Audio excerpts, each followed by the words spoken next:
Thunder Bay City Council is set to discuss the proposed 2025 capital budget tonight. Good evening and thank you for joining us. The spending plan comes with a $60 million increase over last year. City officials explain the big jump is largely due to the indoor turf facility. There's $32 million budgeted for the facility next year, which is about 75% of the total increase. But while there is a significant hike proposed next year, about 80% of the overall $161 million capital budget focuses on renewal, with the remaining 20% made up of new projects. At-large Councillor Mark Spence chairs the city's budget process. Here he is on those high renewal costs. It's an epidemic that has plagued Western, or at least North America anyways. We built stuff and we didn't put money aside to keep it in good shape. That's essentially what's happened over the decades. And that's been happening since probably the 1950s when the building boom began after the Second World War. We built an awful lot of infrastructure and we did not put money away to take care of it. About $48 million of the capital budget is covered by grants, $35.5 million is covered by debentures, while another $55 million will be drawn from the city's reserve funds. It's a frustrating issue for Thunder Bay drivers. Many of the traffic lights across the city have advanced green arrows that turn on even if there aren't any vehicles in the turning lane. The city has now begun updating its traffic light system with a $2.8 million plan. The new technology will eventually replace all of the aging and malfunctioning road sensors. Brendan Miller reports. Aren't we all tired of sitting and waiting for a light to change? Nobody wants poor traffic light timing or traffic flow to impact how long it takes to get where they're going. That's why here in Thunder Bay, the traffic light system will be getting a much-needed overhaul. City traffic technologist David Binch explains how much of a change is on the way. And we're trying various technologies throughout the city. Currently we have two intersections where we're trialing radar vehicle detection. That's Balmoral and Harbour Expressway and Memorial and Harbour Expressway. And the advantages of radar is that it can see a lot farther than our normal detections. So radar can do your up-close detection, but it also look about 900 feet away from the intersection to see that upcoming wave of vehicles approaching the intersection. And that's really going to benefit the city in regards to timing at those intersections. These rectangular black boxes on the traffic pole are the radar sensors. They're able to make the advanced green arrow turn on and off, depending on whether or not a car is stopped to make a left turn. Once the trials are complete, the left turn sensors will be activated elsewhere. So the City of Thunder Bay has completed the detection and the communications at the three major east-west corridors, Arthur Street, Harbour Expressway, and Red River Road. And we expect to turn this on in the early months of 2025. The longer-term goal of those radar units will be to finally synchronize the traffic lights in the city's main streets. The City of Thunder Bay has secured a viable software that has the features necessary, the adaptability with the synchronization ability. And we've also working with our partners at TBT to establish a new communication network across the city. We're bringing fiber to the controllers, which is replacing the outdated, say, home phone network that used to connect them. In addition to the radar sensors, thermal sensors will be added during winter, which will help sense cars up to 250 feet away in a snowstorm. Brendan Miller, TBT News.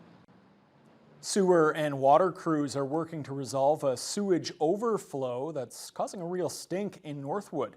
The problem, which was discovered on Friday, is because of a hole between the sewer and the storm sewer at the corner of Arthur and James Streets. City officials first learned of the problem while investigating reports of a bad smell. The crews later found a combined sewer overflow maintenance hole which was never documented. The overflow was caused by a grease blockage in the sanitary sewer on Arthur Street, which then allowed sewage to enter a storm sewer and flow down into the Neebing River. The sewage could be seen this afternoon floating on the surface of the water. City crews and contractors continue working to clean and inspect the affected sewer systems, but today's rain has made it harder to deal with the issue. Officials with Thunder Bay Fire Rescue now say a weekend fire at the Spence Court apartment complex in Westfort appears to be accidental. Fire crews and other emergency responders were called to the scene on West Amelia Street around 8:30 Friday night. The blaze began in one unit on the 5th floor. The residents weren't home at the time. Smoke from the fire spread to the 5th floor hallway and also to the 4th and 6th floors. Many of the tenants were evacuated, and one person from an adjacent unit was treated by EMS. The fire was quickly brought under control, and the Red Cross helped put up displaced residents in local hotels. Fire prevention captain Kevin Anderson says they don't believe the fire is suspicious, but he'll be back at the scene tomorrow to try to pinpoint the cause. The town of Marathon continues to look for money for its proposed active living center. Town leadership is applying to both the federal and provincial governments for a combined $50 million. Justin Hardy has the story.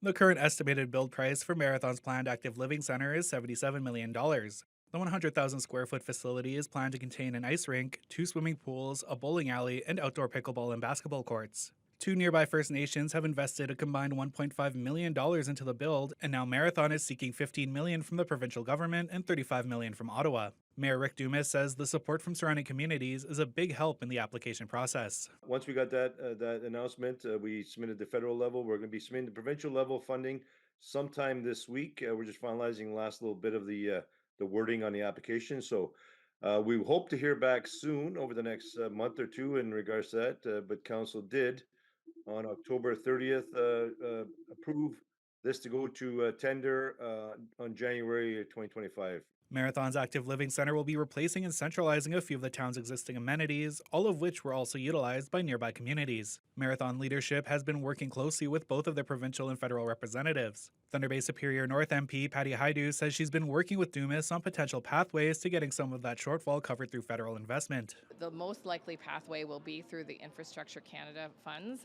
There will be funds available as that infrastructure recapitalization gets sorted out in terms of how best to distribute it. As you know, Infrastructure Canada has different streams of funding.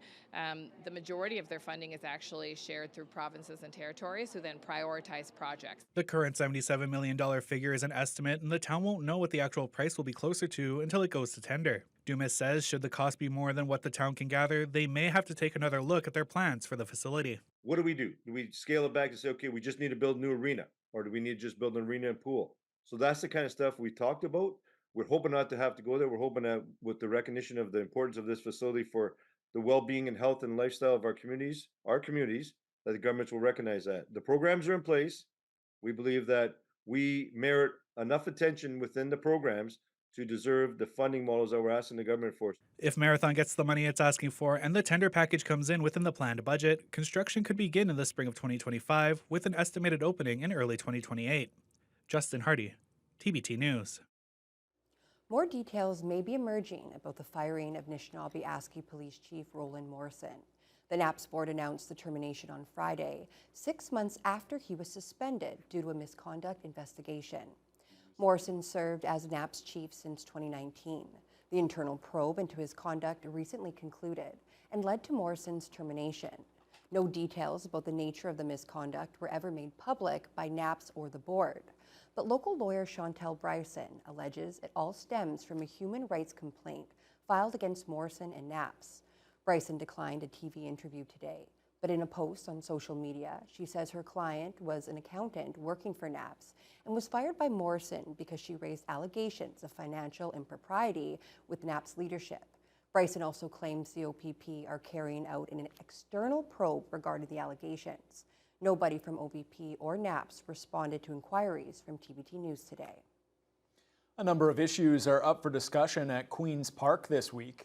They range from ongoing controversy surrounding the GTA's Greenbelt to support for veterans. CTV's Siobhan Morris has more on the agenda.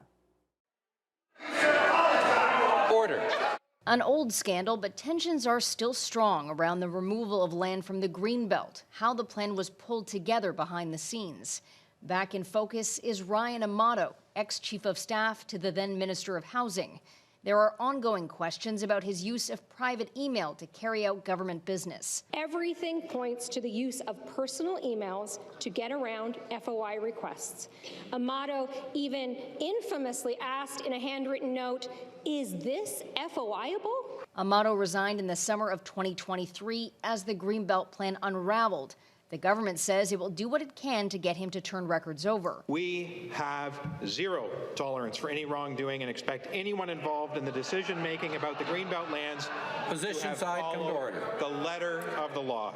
The government will introduce a bill to honor those who've served our country. In order to better recognize the contributions that veterans have made both during and after their service, we are proposing to rename Remembrance Week to Remembrance Day and Veterans Week. The bill will also include a collaboration with the Royal Canadian Legion on an award. This would be a first-of-its-kind provincial recognition in Ontario, specifically celebrating veterans who have made significant contributions in their communities. Siobhan Morris, CTV News.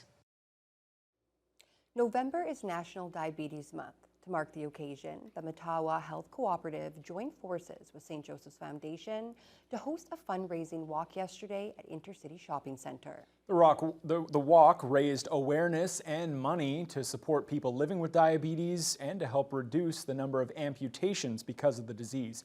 Emma Chilton has the story. Stepping Out for Foot Health is the first inaugural fundraising walk hosted by Mattawa Health Cooperative and St. Joseph's Foundation at the Intercity Shopping Centre. Many participants gathered to walk and raise awareness about diabetes-related foot issues, highlighting the importance of good foot health in preventing amputations. Gail Brescia, president of St. Joseph's Foundation, says given the community's need for support for people with diabetes, they hope to make the walk an annual event, aiming to raise at least $50,000 each year to support diabetes care, foot health, and those affected by amputations. Absolutely. We're looking forward to keeping this going well into the future because there's such a need in Northwestern Ontario and our community throughout. Last year we gave away almost 700 pairs of shoes for people who needed appropriate footwear that couldn't afford them or didn't have the access. So we really are valuing the opportunity to promote the activity as well as raise the funds that we need to buy more shoes. Statistics indicate that Indigenous people experience an amputation rate 7 times higher than the provincial average, and research suggests that 85% of diabetes-related amputations can be preventable with proper foot health care. Diabetes educator Nick Kwasowski explains that providing quality shoes to people in need due to diabetes created a valuable opportunity to educate them on the importance of foot health. The shoes that I gave out to clients, it was a really teaching opportunity as well because I was able to teach them about the importance of shoes, showing them, how to properly fit your shoes, that they should be wider shoes. This is way too big, right? And we were able to talk about the importance of orthotics in shoes as well, which, for people who have wounds, there might be a temporary shoe that they wear, but the transition into is orthotics, right? So custom footwear that'll sort of redistribute pressure. So that's kind of what we want. So we can use these shoes as sort of a teaching opportunity, get them into wherever it's Stride, it's Thunder Bay Orthopedics, or wherever sort of organization that they go to, they can go to that for to get their custom orthotics. The community and participating organizations are paving the way for a future with fewer preventable amputations, and together they are stepping forward for a healthier future. Emma Chilton, TBT News. Campview Nordic Centre plans to remove about 50 acres of balsam fir trees this fall after a large number of them were found to be infested by spruce budworms. The bug has the ability to turn trees into dead timber, making them a huge wildfire risk and a potential hazard to cross-country skiers. Jess Clement explains. After noticing the potential threat over the summer of a bug called the spruce budworm, Campview Nordic Centre will soon be cutting down hundreds of balsam fir trees as a way to get ahead of a potential outbreak. Spruce budworm, it's a bit of a misnomer. They prefer balsam fir. So here on the property, there's areas that are quite dense with balsam fir. The budworm feeds on the foliage, and given enough time, they will kill the trees. And if you have added stress, like a droughty year, like we did this summer, that puts extra stress on the trees as well. Campview Board Chair Ross Johnston says throughout their 600-acre property, it's just the balsam fir they have to worry about, but notes that there are a few areas that are completely made up of those trees.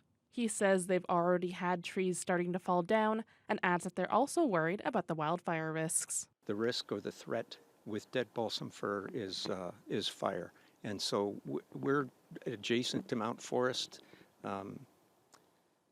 I know the MNR operates, they have 2 water bombers, but we don't even want to go there. So I don't want this to happen.